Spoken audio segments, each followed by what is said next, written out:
Chapter 3. Reset Lying.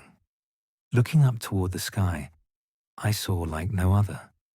In my wildest imagination, there were two moons of crimson, a sister planet of orbit to this one, which is mainly monochrome, but at the darker points, a snaking pattern of shimmering and popping contrast of blues and purples. There was no light pollution at all, making the star visible and bright. I feel a sharp pain suddenly shoot from my inner thigh. Before I can take another thought, or even move, I pass out.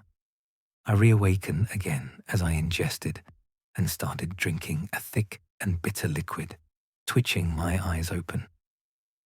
I make out roofing, but I can see very little due to my body stiffness. You see the long hair of a creature pushing its face toward your inner thigh, where you first felt pain watching that beautiful sky. A shudder as it seems to vacuum blood from its cold lips. That's as far as you get before passing out again from pain. Shooting awake a third time, the stiffness and pain are completely gone from your system, being elevated from the flooring on a table of soft feathers that have a stunning green tip on them. You sit up, completely exposed, and with a thud, I am half the height you remember yourself as you run your finger thoroughly along your face, finding patchy hairs that have not grown in at all. A soft breathing came from above you in a bird-like nest with the same feather on the table you awoke from.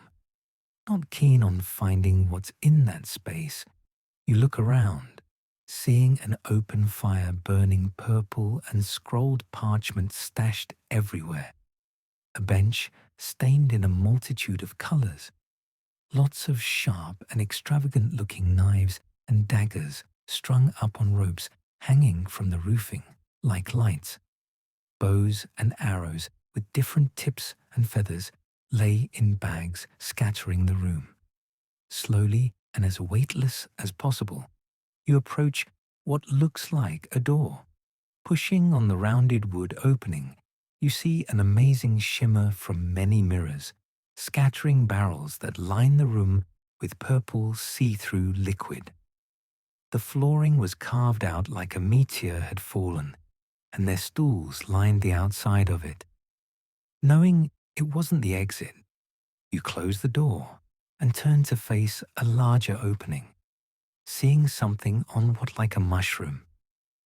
You amble toward it, picking it up, throwing it over your body and tying it waist level. The other door in the room seems like a sliding one. Pushing on it, it effortlessly glides open. You take a few steps out of the way, noting that the building has a veranda and a porch, and it is the dead of night. But there is a drop of about 30 meters where the porch ends, but my eyes is just an oversized treehouse. I can't jump, but the view of the grounds below is spectacular. Grasses of silver with purple tips, trees looking like they were made of metal, their branch bursting with amazing blue leaves. Fern and weeds grow from under the forest, flowing vibrant and glowing reds and oranges. A wake with an effortless breath comes from next to you, startling and sending shivers up your spine, seeing a creature beside me twice my size. It turns to me and says, "Thief, return," pointing at the cloth I was wearing and tugging at it slightly. You hastily explain that I am cold, and this is all I could find in the house. Its eyes grow in intensity. "Return, precious dye," gripping the clothing tightly now. You lower your body and sit, landing on the cloth, then speak again. "My sign, I am Z98, and the tree-like being eyes dart up and down quickly. Speak again now, seeming angry, Kin08, brain removed, drawing its weapon, trusting it a you. Okay, you repeat. Is there something else I can use to cover up with?" Kin repeats, "Z remove make." guiding you with the weapon back inside and around the table to a box, while flashing its eyes at you, and then the box a few times. I knelt and opened the box, finding many different cloths, pelts, and needle-like barbs that swirl attached to glossy tread.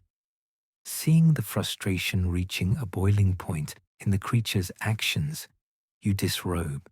It snatches the cloth, pulls it close, then turns and walks towards the mirror-covered room.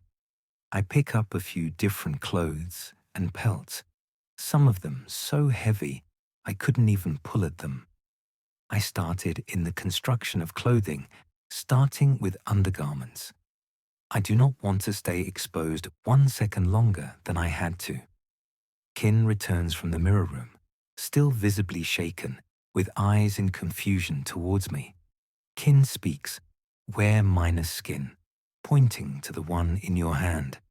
Kin then speaks again, "Stupid 98 stand." Without much time to process, you on your feet, hoisted by the creature, which I first thought only had 2 arms. I was wrong. As limbs sprouted from its midsection, it started probing sections of my body. Skin muscles weak. More limbs sprout from other parts of its body, like it's slowly enveloping me. Or so I thought, but it was just measuring me.